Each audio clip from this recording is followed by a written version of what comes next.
Oi, minha gente, tudo bem com vocês? Então, hoje a gente vai aprender uma coisa nova na parte do Código Civil, na disciplina de Direito Civil, obviamente, né?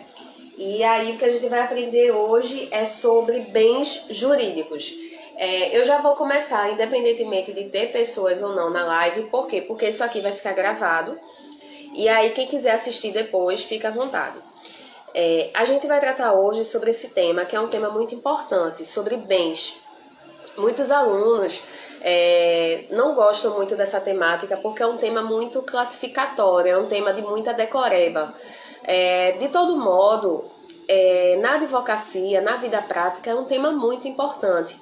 E vocês precisam realmente saber o que é um bem, saber o que é um bem jurídico, saber o que é uma coisa. É necessário você saber dizer o que é um bem consumível, o que é um bem inconsumível, dizer o que é um bem fungível, infungível, porque vejam só, nas ações possessórias você precisa saber o que é bem.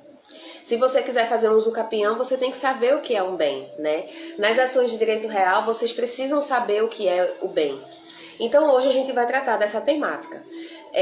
Lembrando que o Código Civil, ele traz todo o conteúdo de civil. Muita gente se engana achando que é uma disciplina muito difícil, mas não. Civil está no código, certo? Então, sempre que vocês forem estudar direito civil, estudem sempre com o código do lado, certo? Esse tema que a gente vai tratar hoje, ele está aqui disposto a partir do artigo 79. E a gente vai passar por todos os artigos, falando sobre cada coisinha que eu ache realmente mais relevante de vocês saberem. Mas, imediatamente, eu queria perguntar uma coisa a vocês. Vocês saberiam conceituar bens? Vejam só, o código, ele não conceitua o que é o bem. Ele não conceitua bem. Mas, nos termos de Orlando Gomes, ele diz o seguinte, que o bem, ele é todo aquele arcabouço que tem uma utilidade jurídica, vai ser considerada um bem. Vejam só. A partir do momento que eu tenho uma coisa que seja física, que eu consiga pegar, corpórea, é um bem material. Se eu tenho a minha liberdade, a minha honra, a minha moral, eu tenho também um bem. Então, o bem, segundo Orlando Gomes, é tudo aquilo que tiver uma utilidade física, jurídica, que a gente consiga valorar de alguma forma subjetivamente. Beleza? Ótimo. Então, vê só, o que é que ele diz o seguinte, os bens jurídicos podem ser definidos como toda utilidade física ou ideal que seja objeto de um direito subjetivo. E aí, quem fala isso é Orlando Gomes. E aí ele vai mais além. Ele diz o seguinte, a gente fala muito da questão do bem e a gente fala muito da questão da coisa. Qual é a diferença? Bem, quando eu falo no termo bens, de um modo geral, eu estou falando no sentido geral, então é tudo. E aí, necessariamente, a gente está englobando coisas não corpóreas, como, por exemplo, a moral, a vida, a honra, a liberdade. Sempre que a gente falar de coisa, a gente está falando de coisas corpóreas, de coisas materiais, de coisas que a gente pega. Por exemplo, esse livro aqui é uma coisa, né? O Vadimek é uma coisa, o celular é uma coisa. O carro é uma coisa. Então, ele faz essa subespécie da temática. Então, ele coloca bens aqui e aí ele destrincha para coisa. Então, bens, ele coloca tudo aquilo que for subjetivo relacionado justamente a esses fatores de moral, liberdade, vida. E coisa é tudo aquilo que for relacionado a bens corpóreos, materiais, coisas que a gente pode pegar. Show? Beleza. E aí a gente entra no seguinte, vejam só, na seguinte situação. Na classificação dos bens jurídicos, que ele fala dos bens considerados em si mesmos. Esses bens considerados em si mesmos são aqueles bens relacionados classificados em três esferas. A gente tem os bens imóveis, os bens móveis e os semoventes, certo?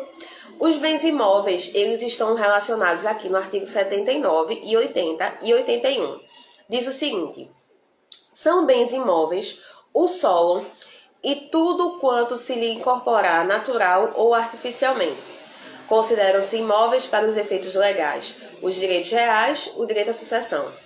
Não perdem caráter de imóveis as edificações que, separadas do solo, mas conservando a sua unidade, forem removidas para outro local, e os materiais provisoriamente separados de um prédio para nele se reempregarem. Ou seja, o que é um bem imóvel? Um bem imóvel é aquele bem que ele é fixo, é aquele bem que ele não sai.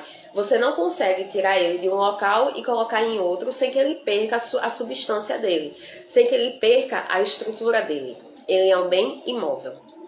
Quando a gente fala, por exemplo, que um bem ele é móvel, a gente está falando de todos aqueles bens que a gente consegue mover. O celular é um bem móvel, ou seja, eu posso sair daqui, andar com ele e ele não vai perder as propriedades dele. Naturalmente, eu posso andar com o meu telefone, que ele continua sendo o meu telefone em todo lugar, e ele continua sendo o celular em sua integralidade, certo? Isso é um bem móvel. Quando ele é Desculpe. Os semoventes, a gente está se referindo a quê? A gente está se referindo aos animais. São bens que são bens móveis, mas que se movem por si próprios. Ou seja, eles não precisam do ser humano para que carreguem eles. Eles conseguem, por si mesmos, se locomover. Então, a gente está falando de animais de um modo geral. A doutrina sempre fala de cavalo, cachorro, enfim. Mas são animais de um modo geral, certo? Então, vê, artigo 82. Dos bens móveis. São móveis os bens suscetíveis de movimento próprio ou de remoção por força alheia, sem alteração de substância ou da destinação econômico-social. Ou seja, a gente consegue mover ele de um canto para outro sem que haja destruição, sem que haja perda de sua substância, né? E são bens tidos como semoventes. O que são os semoventes? São os animais que podem andar por si próprios e aí eles conseguem se movimentar independentemente do ser humano. Show essa parte? Beleza, né? Nessa classificação. E aí a gente vai entrar na seguinte situação, que eu fiz aqui o roteirinho para vocês. Vamos falar agora do que é um bem fungível e do que é um bem infungível. O bem fungível é aquele bem que ele é passível de substituição, ou seja, qualquer coisa que você consiga substituir, que você possa botar uma pessoa e de repente aquela pessoa não pode, então pode ser outra pessoa. É uma caixa e aí eu posso simplesmente pegar uma outra caixa e colocar no lugar, não tem problema. Isso é um bem fungível. Quando o bem ele é dito infungível, são aqueles bens que não podem ser substituíveis. Por exemplo, o quadro de Picasso é um bem infungível. Por quê? Porque só Picasso vai pintar o quadro daquela forma. Eu, Ark, posso chegar e pintar igualzinho a Picasso, mas nunca vai ser Picasso.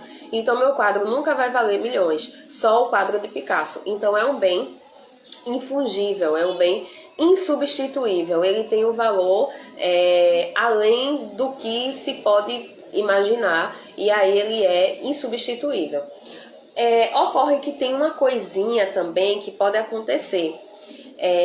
Vocês já devem saber o que é o comodato, né? Que é justamente aquela possibilidade de você emprestar alguma coisa. E aí o que é que acontece? Quando tem uma coisa chamada comodato ad pompam. Esse comodato ad pompam, ele ocorre justamente quando um bem ele é fungível, ou seja, ele é passível de substituição e ele se torna infungível porque houve uma convenção entre as partes pela infungibilidade. Como assim? Vamos supor que eu faço um bolo, certo? Eu faço um bolo e aí eu faço um empréstimo para que uma TV exiba aquele bolo. Vocês sabem que há uma fungibilidade aí, porque aí outra pessoa pode vir fazer bolo, enfim. Mas a partir do momento que eu pego aquele meu bem e empresto, faço um acordo com eles de comodato, de empréstimo, aquele bem ele se torna infungível, ele se torna insubstituível. Então, se acontecer alguma coisa com aquele bolo, vai ser um problema. Por quê? Porque ele é infungível, ele é insubstituível. A partir do momento que ele está sendo utilizado para fazer alguma coisa, para exposição, ele se torna insubstituível. Show? Beleza. E aí a gente também tem a questão da infungibilidade pelo valor histórico. Por exemplo, se você pegar um prato, um copo, enfim, qualquer coisa nesse sentido, seu, ele não vai ter nenhum valor. Então ele pode ser ele é fungível, ele é substituível. Mas se você pegar, por exemplo, um copo e um prato de Dom Pedro, é um bem infungível. Ele tem um valor histórico atribuído a ele que faz com que ele se torne insubstituível. E aí a gente chega na seguinte conclusão, que existem duas formas de fungibilidade de uma coisa ser fungível e se tornar infungível, que é justamente a questão do comandato ad pompa e a questão do valor histórico. Show? Na fungibilidade. Aí vê só, artigo 85 diz o seguinte: são fungíveis os móveis que podem substituir-se por outros da mesma espécie, qualidade e quantidade.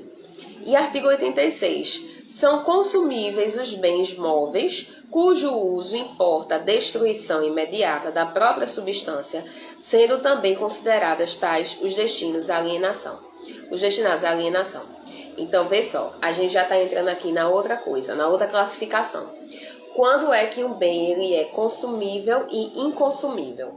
Por exemplo, um sanduíche é um bem consumível.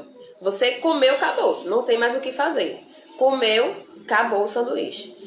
Um bem ele é inconsumível, ou seja, ele é não consumível, quando você consegue utilizá-lo diversas vezes de forma reiterada e ele não deixa de existir. Ele continua existindo. Ele pode se desgastar, mas ele não deixa de existir. Ele continua existindo. Então, ele é não consumível, ainda que seja passível de desgaste. Ele não se acaba, ele não se extingue, ele apenas se desgasta. E aí ele é tido como não consumível. Outra classificação importante, dos bens divisíveis e dos bens não divisíveis. Diz assim o artigo 87. Os bens divisíveis são os que se podem fracionar sem alteração na sua substância, diminuição considerável de valor, prejuízo do uso a que se destinam. Ou seja, por que o bem é divisível? Você pega uma saca de café e aí você divide em várias porções de café, de grãos. Cada porção daquela vai ter a mesma substância, vai ter a mesma composição. E aí, por isso que é divisível. Quando é que ele não é divisível? Aí a gente vai entrar na parte doutrinária, porque quem faz essa menção do que pode vir a ser indivisível é a doutrina, que diz o seguinte, que a indivisibilidade ela decorre por determinação legal, ela decorre por convenção das partes e ela decorre pela própria natureza da coisa. Ou seja, um animal é indivisível. Você não vai partir um cavalo no meio, certo? Por determinação legal, ou seja, a lei diz, isso aqui não pode ser dividido, e por convenção das partes, ou seja, as partes chegam e concordam que aquele objeto não vai poder ser dividido em hipótese alguma. E aí a gente acabou de tratar dos bens divisíveis e dos bens não divisíveis, beleza? Vamos agora falar dos bens singulares e dos bens universais. Onde é que está isso? Isso aqui está no artigo 89. Diz o seguinte: são singulares os bens que,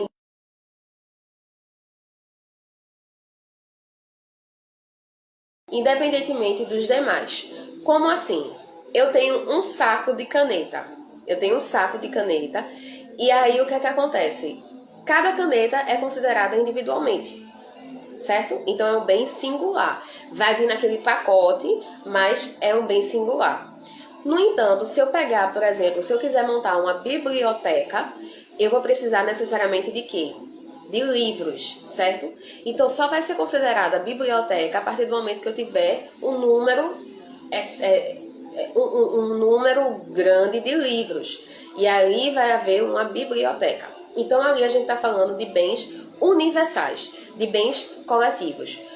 São bens que são unidos em prol de uma coisa só. E aí a gente tem a biblioteca. E a gente está falando de bens singulares. São aqueles bens que eles são considerados por si mesmos, independentemente de outras coisas.